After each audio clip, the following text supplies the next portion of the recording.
Assalamualaikum warahmatullahi wabarakatuh. Perkenalkan, nama saya Nurul Rukmana dari Hukum Ekonomi Syariah kelas 6A dengan nomor NIM 1908202046.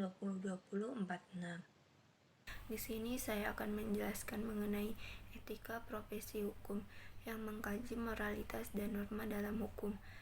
Moralitas berasal dari kata moral, dan kata moral berasal dari bahasa Latin yaitu moris, yang berarti adat istiadat, nilai-nilai, dan tata cara kehidupan. Adapun moralitas secara terminologi adalah sebuah pedoman terkait perbuatan manusia yang menunjukkan perbuatan itu benar atau salah, baik atau buruk. Moralitas juga mencakup pengertian tentang baik buruknya perbuatan manusia.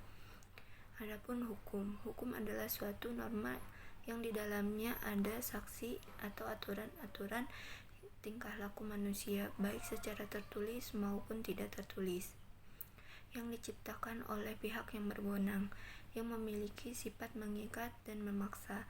Dalam artian, apabila melanggar aturan tersebut, maka akan mendapatkan sanksi yang sebanding dengan apa yang diperbuat. Adapun norma merupakan sebuah kaidah, ketentuan, aturan, kriteria, atau syarat yang mengandung nilai tertentu yang harus dipatuhi oleh warga masyarakat di dalam bertingkah laku agar masyarakat lebih tertib, teratur, dan aman. Mengenai unsur-unsur moralitas. Unsur moralitas terbagi menjadi 3. Yang pertama, disiplin. Disiplin moral mengajarkan untuk tidak bertindak sesuai dengan keinginan yang hanya bersifat sesaat, yang mengakibatkan tingkah laku hanya setaraf dengan kecenderungan alami belaka. Disiplin moral juga mengajarkan bahwa tingkah laku menyangkut adanya usaha yang keras, bahwa suatu tindakan hanya dapat disebut tindakan moral bila dapat mengendalikan kecenderungan tertentu, menekankan keinginan tertentu, melunakkan hasrat-hasrat tertentu. Yang kedua, adanya ikatan pada kelompok-kelompok sosial. Hidup berarti menyesuaikan diri dengan dunia fisik di sekeliling dengan dunia sosial, di mana kita menjadi anggotanya. Semakin kompleks suatu masyarakat, maka semakin sulit pula moralitas terlaksana secara otomatis. Keadaan lingkungan tidak pernah selalu sama. Masyarakat senantiasa berkembang.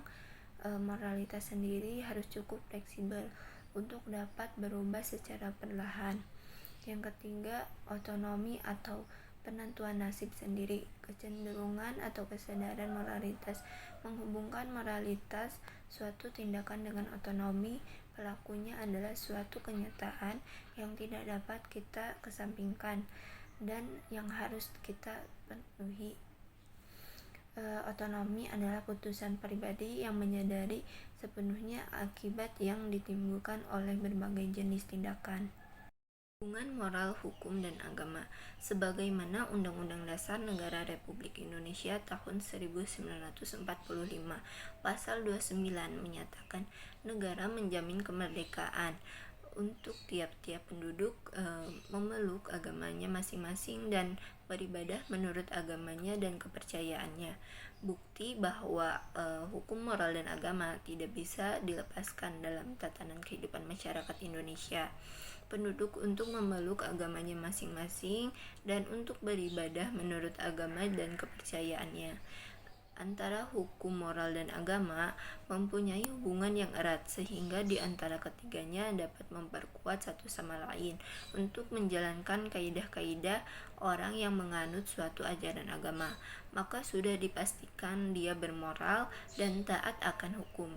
Setiap agama mengandung suatu ajaran yang menjadi pegangan bagi pelaku atau para penganutnya. Di antara hukum, moral, dan agama, ketiganya saling mengendalikan dan sama-sama mengatur perilaku manusia. Moral, hukum yang selalu syarat dengan nilai-nilai tertentu.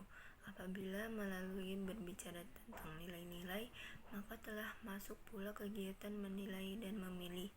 Hukum dijalankan oleh penegak hukum yang memang dibentuk untuk melakukan tugas sesuai dengan profesinya. Oleh sebab itu, penegakan hukum di Indonesia dijalankan oleh para lawyer yang memang dididik secara khusus agar ahli dalam melaksanakan fungsinya. Bagi penegak hukum yang berkualitas dan bersedia moral, kaitan antara hukum dan moral menurut K.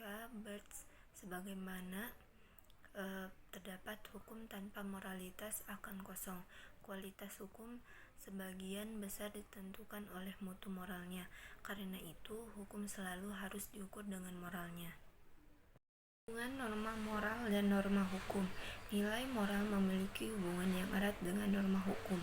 Hukum membutuhkan moral sebagaimana pepatah pada zaman kuno. Quid leges sine moribus. Apa artinya undang-undang kalau tidak ada disertai moralitas?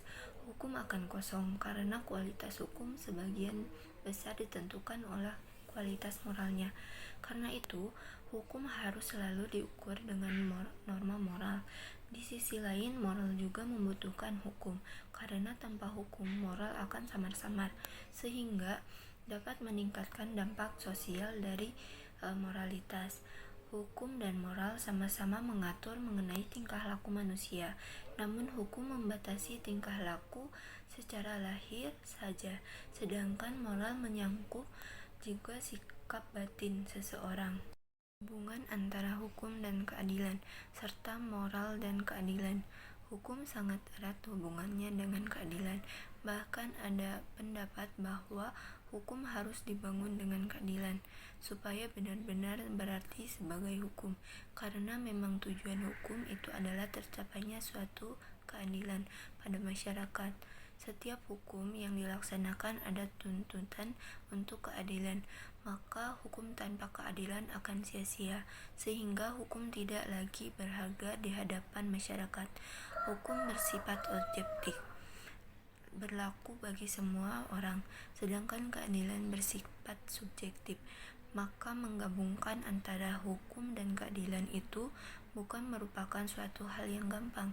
Sesulit apapun hal ini harus dilakukan demi kewajiban negara dan peradilan. Karena hak-hak dasar hukum itu adalah hak-hak yang diakui oleh peradilan. Faktor penentu moralitas, yaitu menjangkau pada 3 faktor penentu. Yang pertama, motivasi, tujuan akhir, dan lingkungan. Motivasi sendiri suatu hal yang diinginkan oleh pelaku dengan maksud untuk mencapai sarana yang hendak dituju. Jadi motivasi tersebut dikehendaki secara sadar sehingga dapat menjadi penentu kadar moralitas suatu perbuatan. Yang kedua, tujuan akhir, diwujudkannya suatu perbuatan yang dikehendaki secara bebas. Moralitas perbuatan ada di dalam kehendak, yang artinya perbuatan tersebut memanglah dikehendaki oleh pelaku.